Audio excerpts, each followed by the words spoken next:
I believe deals are won and lost every day because of communication style bias.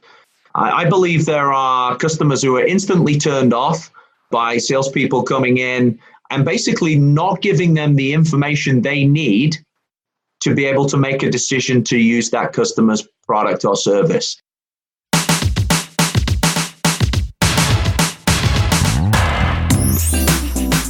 I want to welcome you to my sales podcast, where we have one focus and one focus only. That is helping you, the sales community, and sales leaders create more conversations with more qualified buyers, ultimately leading to improving your sales productivity and closing more deals. Each show, you will hear from sales leaders, practitioners, and influencers to help you find, engage, and connect with more buyers. I'm Mario Martinez Jr., and you're now listening to the Selling with Social Sales Podcast.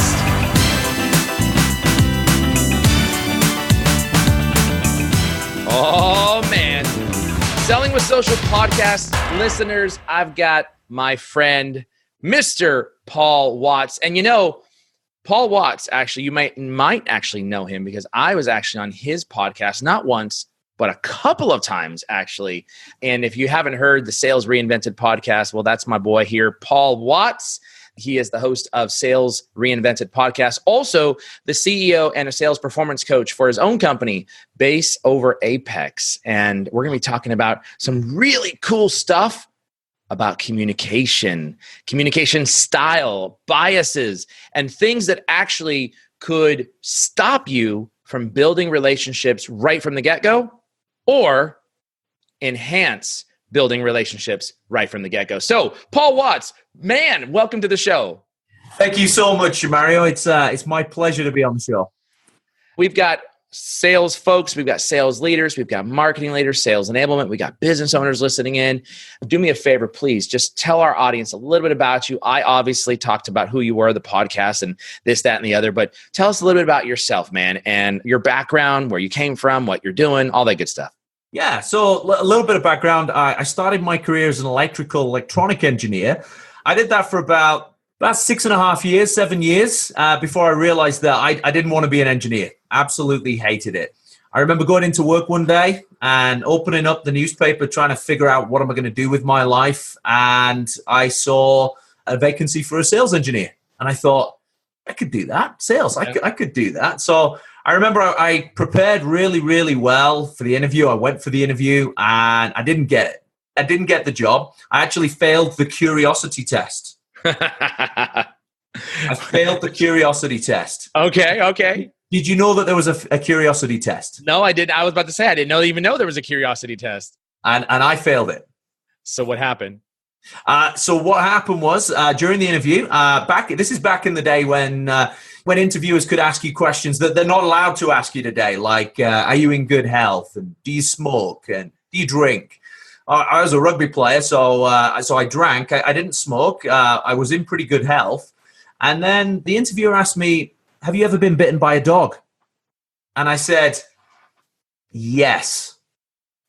And he said, okay, that's all I've got for you today. Those are all my questions. Do you have any questions for me?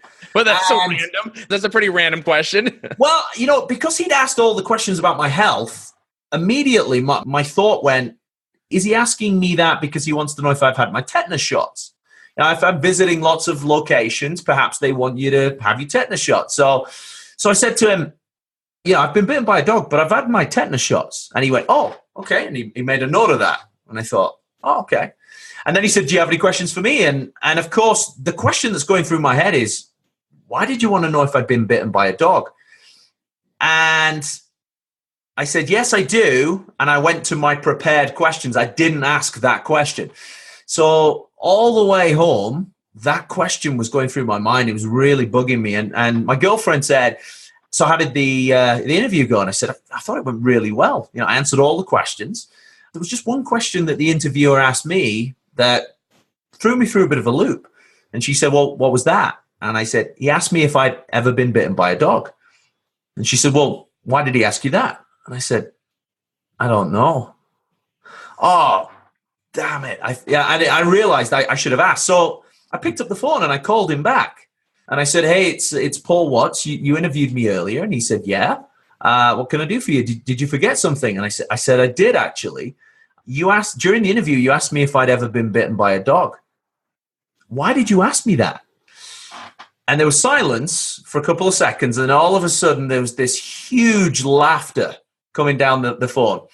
And he said, yeah, Paul, that's the curiosity test. And I'm afraid to say you failed it.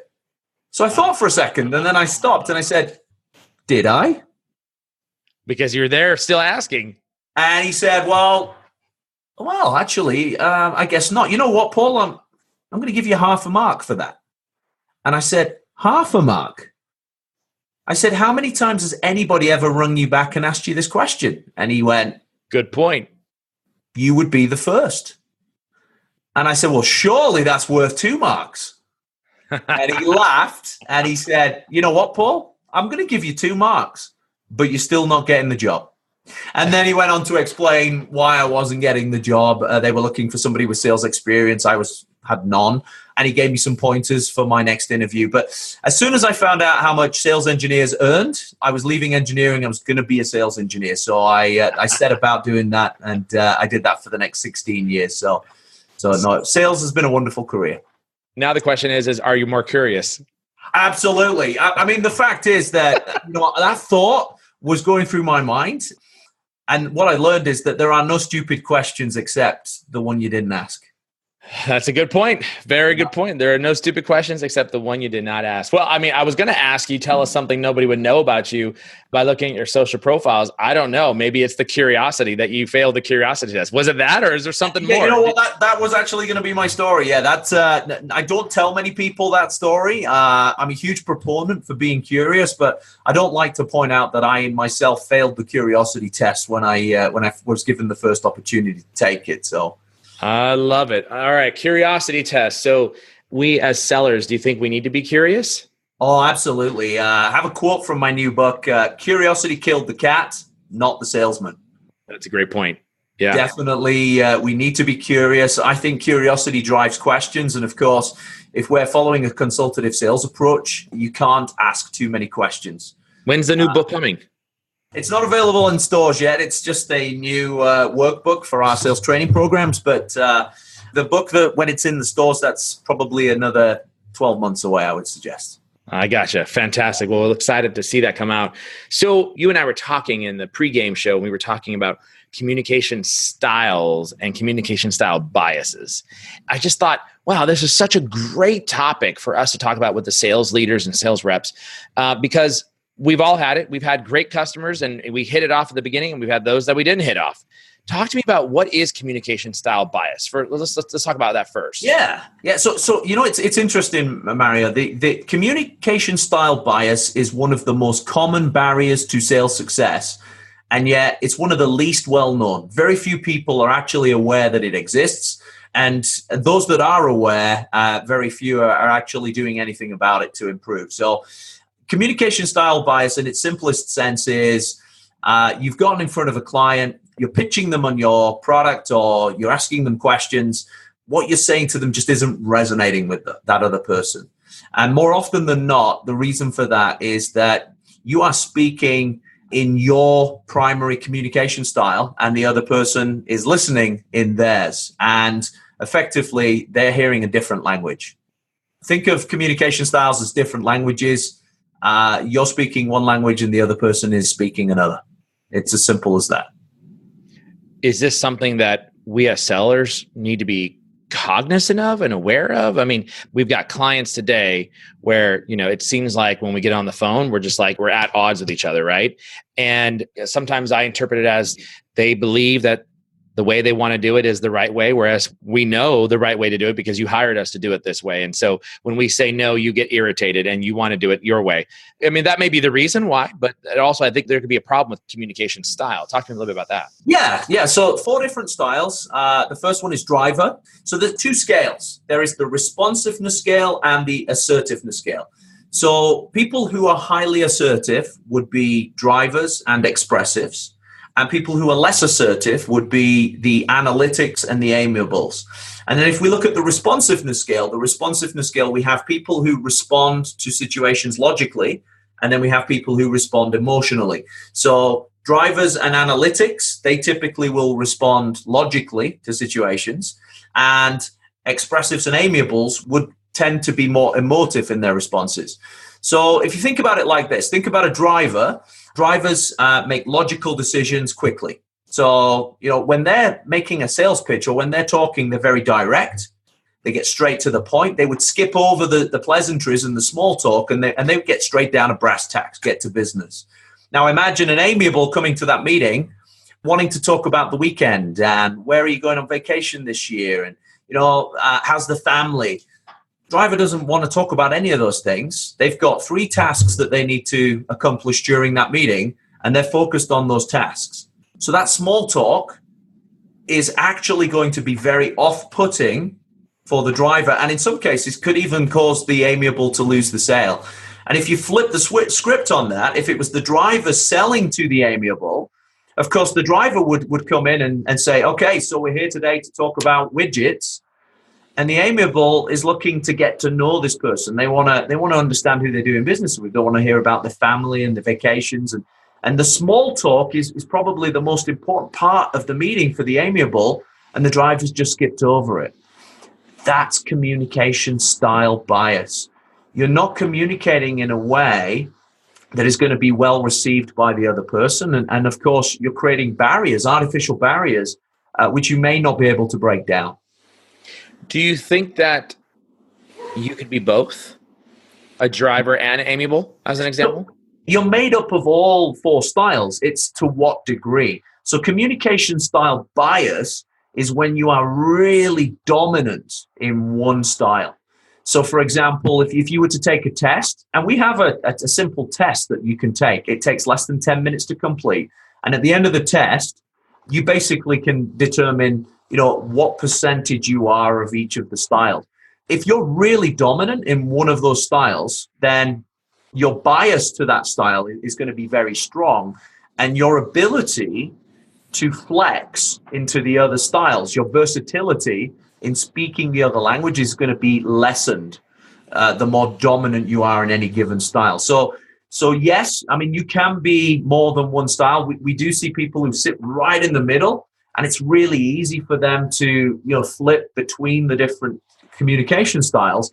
And then we see people who are far more dominant in one of the styles, and it makes it more difficult for those people to naturally gravitate to the other styles. Sometimes they have to think about it.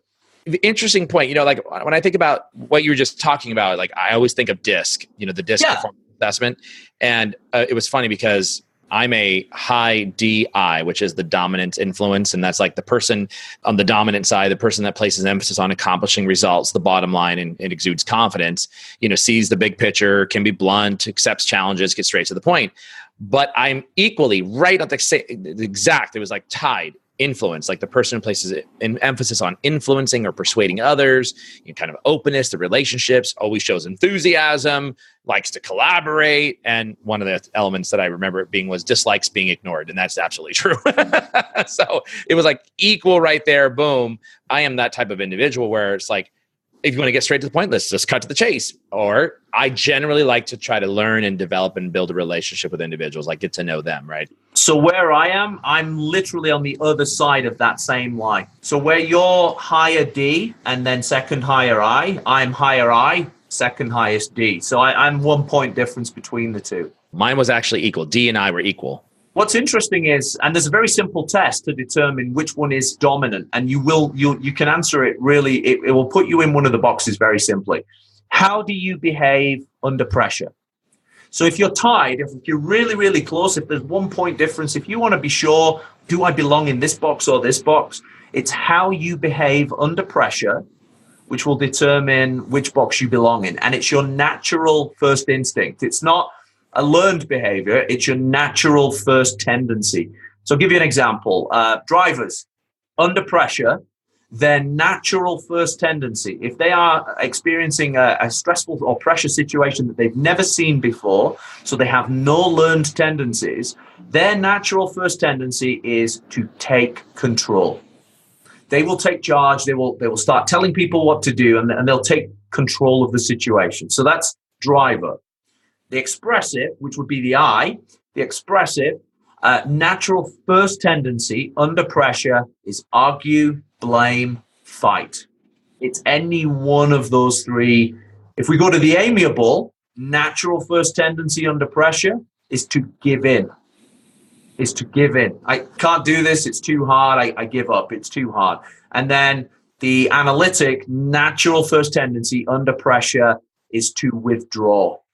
It's not quite the same as giving in. They actually want to remove themselves or extricate themselves from the pressure situation to give themselves time and space to think. So if you think about where you were and you were tied, think back to, the most stressful situation you ever found yourself in for the very first time. What was your natural first tendency? Was it take control, or were you argue, blame, fight? That's a good question. It really depends. Both, actually. I kind of feel like, wow, as you were talking about, I'm like, I could flip a coin. Depends on the circumstance. I'd probably lean more towards take control and just get it done. That's probably what my gut tells me I'd probably lean towards that, but it depends on the circumstance. Like I might do both. You've got a lot of expressive in you. So of course you are going to display those tendencies as well. Yeah. To really identify your dominant style, the question that you ask yourself is, last time I was in a really stressful situation that I'd never faced before, what did I do? Did I take control? Or did I argue, blame, fight? Now, I know I'm on the other side. I'm on the argue, blame, fight. That's my natural first tendency. Now, I do take control of situations. That's my second highest personality style. So I do that. But I do know that under pressure, my natural first tendency is either argue, blame, or fight. So, Paul, interesting insights. We think about this, the communication styles.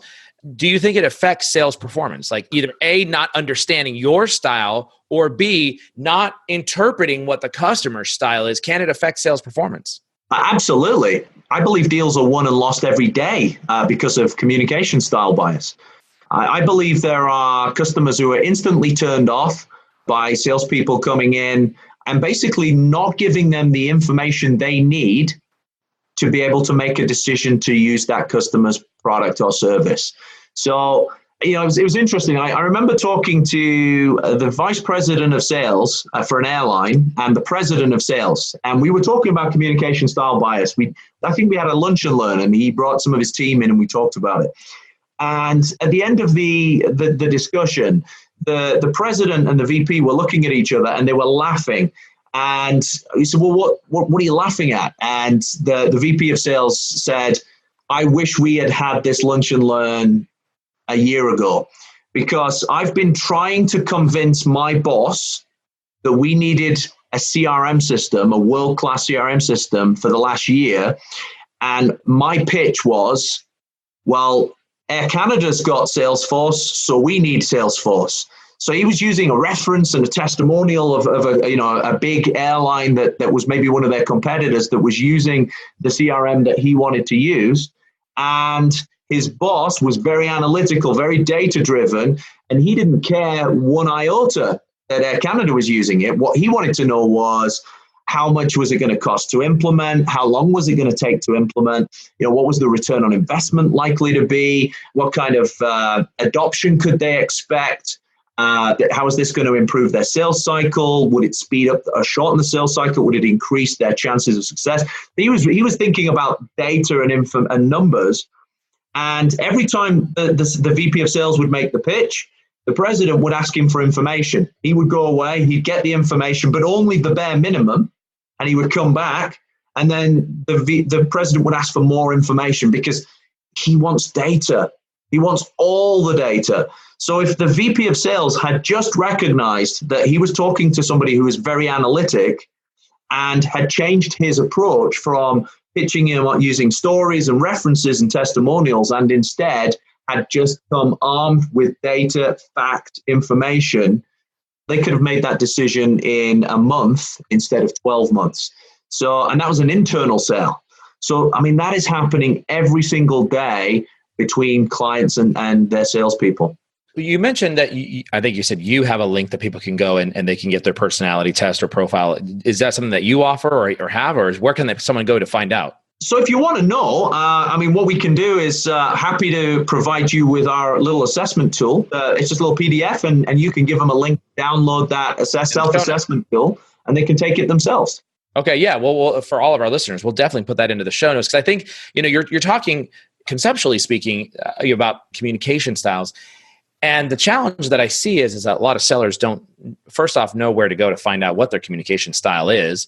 And then once I know what mine is, how do I read other people's styles so that I can relate to them? And do you have any best practices or basic 101s or some simple things that people can really figure this out quickly? Yeah, absolutely. So just the way you open the meeting. So usually you might ask a question like, hey, how was your weekend? Now, the driver's answer to that would be fine.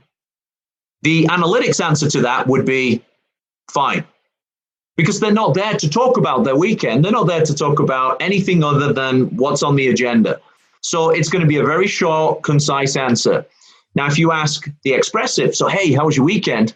Oh, man, let me tell you about my weekend. Well, we went here and we did this. And you're going to get a very different answer. If you were to ask the amiable, how was your weekend? The amiable would be, hey, man, let me tell you about our weekend. Very subtle difference. Expressives think inwardly first, outwardly second. So let me tell you about my weekend. Amiables, let me tell you about our weekend. They think outwardly first, inwardly second. That, by the way, does not mean that all the expressives are self-centered or selfish. It just means that they think inwardly first, outwardly second. Sure. It's the opposite way around. So very subtle differences. The speed at which someone talks. So you and I, we both talk quite quickly. You're a driver or high D. I'm an expressive or high I. We talk quickly. We have a tendency to want to move forward fast. Analytics and amiables, they're going to be a little bit slower in the way they speak. They're going to be more considered in their decision making. So they're not going to rush headlong into making a decision. They're going to want to think about it first. So you can start to see the signs, very logical on the driver and the analytics side. So they're going to be asking more logic-based questions, more emotional on the amiable or expressive side. So again, going to be asking more people questions or more emotional type questions. Drivers and expressives have a tendency to tell. Let me tell you about my experience. Let me tell you why this is the best product. Where analytics and amiables have more of a tendency to ask. How would you move forward if you were doing this? What do you think we should do? So it's more ask than tell. As you're having the conversation, there are going to be signals that if you're looking for them, will really start to help you to narrow down which quadrant or quadrants do you believe this person reside in. And once you've identified that, it's almost intuitive how you respond to that person and the way that you communicate with them. Now, you're talking about communication, everything related to face-to-face, virtual, of audio-based, where you're listening and you're seeing someone's face and whatnot. But what about sales messaging? Does this affect the way I email you, the way I engage with you on social, the way I send a video, text? Tell me about that. So what do you think, when a driver sends you an email, do you think it's going to be lengthy and wordy or concise and straight to the point? It depends on if they're expressive, because I'm a driver and expressive. Mine are always wordy. Okay. So again, what you will see is if someone's really dominant in one of the styles, not borderline, if they're really dominant, if they have communication style bias, you will really see their style come out in their written communication. So yeah, a driver going to be fairly short and concise. Analytic, going to have all the data. They're going to have data, probably going to have lots of attachments and links. Your expressive, going to be wordy, somewhat verbose, probably lots of references and testimonials, and your amiable's probably going to be more of a story. But is there a way to know that before you email somebody or before you engage with them on social? So what's really interesting is that there's a phenomenal tool that is out there right now called Crystal Knows. Oh, yeah. Are you familiar with the tool? Absolutely. Yeah. Yeah. So basically, Crystal Knows is an artificially intelligent piece of software, and it's basically a Chrome plugin. You download the Chrome plugin, and if I was looking at your LinkedIn profile, I can literally click on and Crystal will basically analyze all the information in your profile and then determine from that information which personality style you are. It uses DISC. And as we talked about, there's many different sort of personality or communication style profiling tools, Myers-Briggs, DISC, colors, social styles, etc.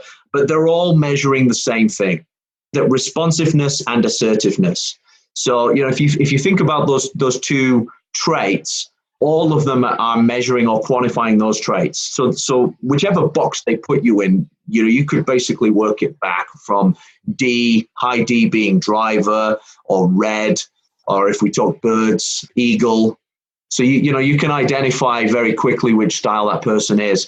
And Crystal Knows, I've been using the tool now for just over a year, and I've been absolutely astounded by how accurate Crystal Knows is and how valuable that information is to me when preparing for a meeting with a high stakes client, with a senior decision maker, or anybody, in fact, that I'm looking to meet with. Yeah, I like Crystal Knows a lot. In fact, I think they just got a round of funding last year, about $8 million or so, if I'm not mistaken, to be able to continue to build that out. There's a couple of other ones that are out there. I think one's Axel. I just got a brand new one, as a matter of fact, yesterday, and I'm just looking for it, and I can't find it. I think it was like Rochelle or Rachel or something like that. All right, okay. But another one that's just like Crystal Knows. But nonetheless, it works on LinkedIn. It also, if you install the Chrome plugin for Crystal Knows, it actually works on your email as well. So wow. You can read someone's personality through email, and it goes out and pulls all their points of presence. I'll tell you this much, it nailed me. But the one thing that always gets these tools tripped up on is, to our point earlier, is the DI. Oftentimes it weighs me on the dominant. So it always tells people to be direct and short and sweet. And I am a very detailed oriented individual. So if you're presenting me something, I want the data. I want the data to support the facts. And I get down into the weeds. Like that's just me. I want to know every single nook and cranny. I want to know all the little, zits and everything in between. And I'm going to ask all the questions, because that's how I make decisions. So it nailed me, but in terms of how to approach me, not so much, only because, I'm looking for the details, but depends also the circumstance. If you're cold emailing me, get to the point.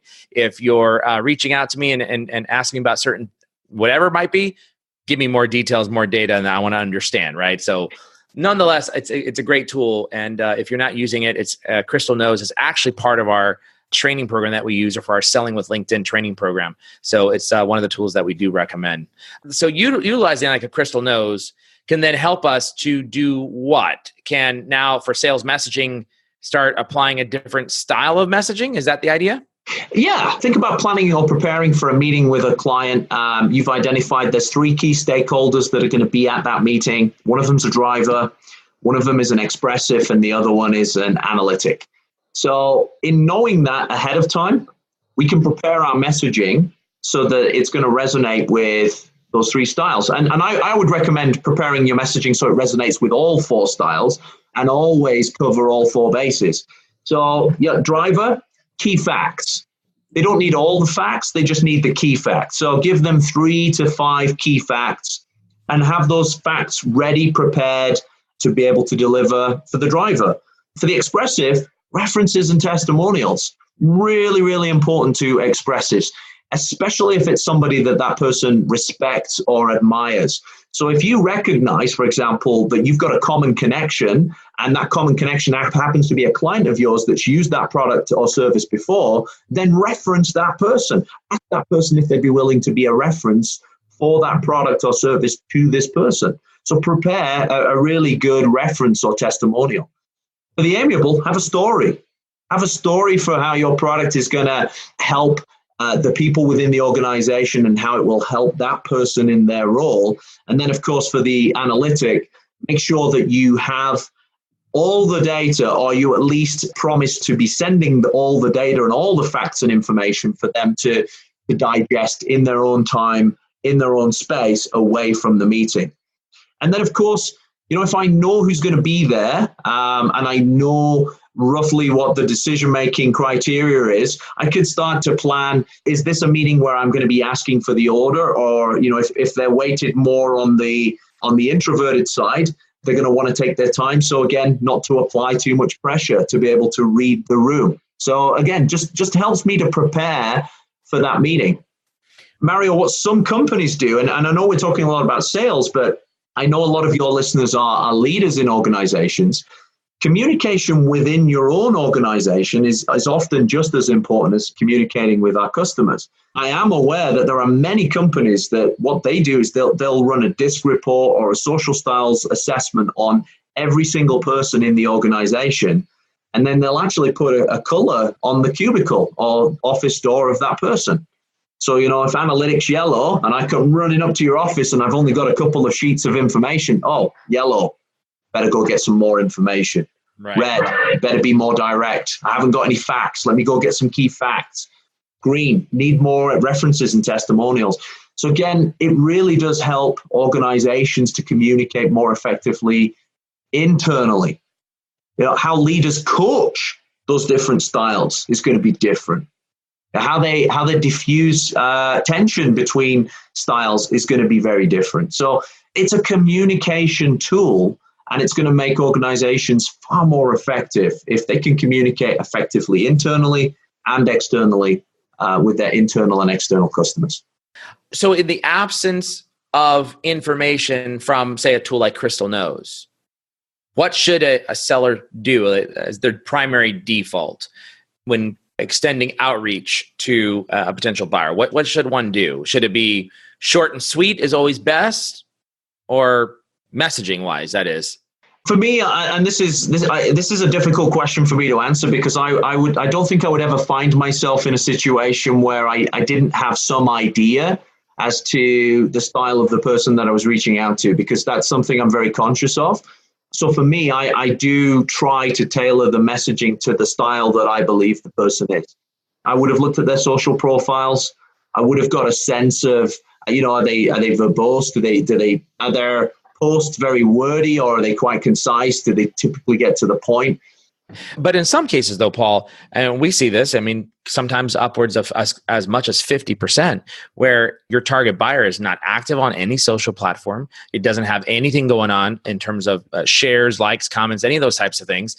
And Crystal Knows doesn't have data to support that particular individual. So, and also if you're more in the mid-market segment or in even a transactional sales role, you may not be able to find out, especially if your boss is requiring you to make 100 phone calls to find out every single person, which I'm not endorsing that, nor do I say that that's the right thing to do, but that's a different story. There are sales reps who are in that circumstance. Do you think there's a best practice? Like the default would be generally make it short and sweet? I think your opening is the best gauge of who you're talking to.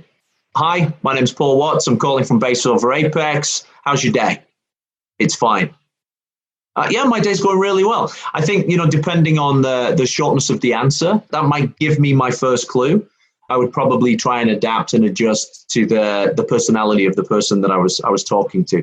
If that outreach was in an email, the style that I would use, if I couldn't find anything about the person, I actually wouldn't reach out to them. That's just me. I wouldn't reach out to them. I would not cold outreach to somebody that I couldn't find anything about. I'd be calling people who were connected to that person, or however I got hold of that person's information. I'd be doing everything in my power to research that person, speak to people that know them. But if I couldn't find anything out about someone, I personally wouldn't even be reaching out to them. That's just me. I don't know if that answers the question or not, Mario, but that's... No, you have your perspective. The best advice that I would give sellers is if you've got nothing and you can't personalize it to them or their personality, personalize it at a minimum to the buyer persona, meaning speak to at least the business pain that your solution solves. And generally at a base, even if you don't know the personality, if you don't know their communication style, if you can't find it, leverage what you do know, and that is they're either suffering from a specific problem or problems, or they're not. So speak to those things, and then you can start learning that person's communication style. It would be my recommendation. Yeah, I think you're absolutely right. I think, you know your target audience, you know what some of the typical challenges and goals are of organizations in that space. So yeah, target and personalize your approach to that person. I think you're absolutely right. What I'd also point out, Mario, is we're talking a lot here about sort of speaking, but if let's flip the switch. I know you also have a lot of listeners who are from the marketing space. Let's think about it like this. If I only have one person in the marketing department and they're a driver, what do you think most of the marketing collateral is that they produce? Who do you think it speaks to? What language is it written in? Oh, geez. I don't know. That's a great question. I don't know. So the reality is, if no thought has been given to communication styles, then the reality is, if the marketer is a driver, it's probably going to be key facts, because key facts are what they would base their decision on to move forward. But that, of course, is only going to resonate with other drivers. So, again, the marketing collateral that we create, I always recommend get your piece of marketing collateral and split it into four. And in the top right-hand corner, put some key facts about the product or service you're trying to sell. In the bottom right-hand corner for the expressives, put some references and testimonials. In the bottom left-hand corner, a story about how your product addresses a problem or solves a problem for the people in the organization. And then in the top left-hand corner for the analytics, links to all the data sheets and specification sheets and all the background information that an analytic could work on to their heart's content. And I think if you kind of think of it that way, you would have a piece of marketing collateral that speaks to everybody, or you could build 4 pieces of marketing collateral and specifically target that subset or that group. But either way, I think the marketers have to be thinking about this in the same way that we do when we're face-to-face with the customer. They need to be thinking about it when they're producing marketing collateral for our social selling programs or the marketing collateral that we hand out at trade shows. Boy, I could see how that could be really hard, especially on the marketing level, because marketing markets one-to-many, whereas sellers, we market one-to-one. So in the seller's world, I can easily see how we're going to apply this type of communication style and biases or not to our marketing engagement on a one-to-one basis. But man, on a one-to-many basis, you got to be thinking about a number of different ways to be able to market based upon the individual, based upon your buyer's buying style or personality, those types of things. That can be hard. That can be hard. Listen, I love this conversation all around communication styles and how it affects messaging, how it affects how we engage with individuals. Paul, that's been very insightful. If someone wants to reach out to you or connect with you, what's the best way? Is it through Twitter? Is it on LinkedIn? What's the best way? It would be on LinkedIn. Yeah, just reach out to me. Send me a personalized message. Don't send me the generic one. And just mention that you heard me speaking on the Selling with Social podcast. And that would be fantastic. I will not IDK them. I love it. I love it. So make sure you reach out. Don't, as Paul just mentioned, don't just hit the little check mark. Send him a personalized message, please, and say you heard him on Selling with Social. And Paul, my last question to you is your all-time favorite movie. What is it? My all-time favorite movie is Gattaca. We haven't had that one on the show before. So okay, all right. Why? I'm a bit of a sci-fi buff. I mean, I love all the Marvel movies. Make no mistake. I mean, the Avengers series, Captain America, Iron Man. I love all of the Marvel movies. But yeah, the thing that I really liked about Gattaca was that when we look at the way society's evolving, it was one of those movies that when I watched it, I thought this could really happen. This could really happen. But I also believe that, and the tagline for the movie is "There's no gene for the human spirit," and I genuinely believe that. I think if you want to achieve something, it doesn't matter what it is. If you've got that passion within you, you can do it. Make it happen. Mario, thank you for having me on the show. Oh, you're very welcome, my friend. Hey, thanks for listening to the Selling with Social Sales podcast. Did you enjoy that show? If so, would you do me a huge favor and give the Selling with Social podcast a rating and review on iTunes? That would be super awesome.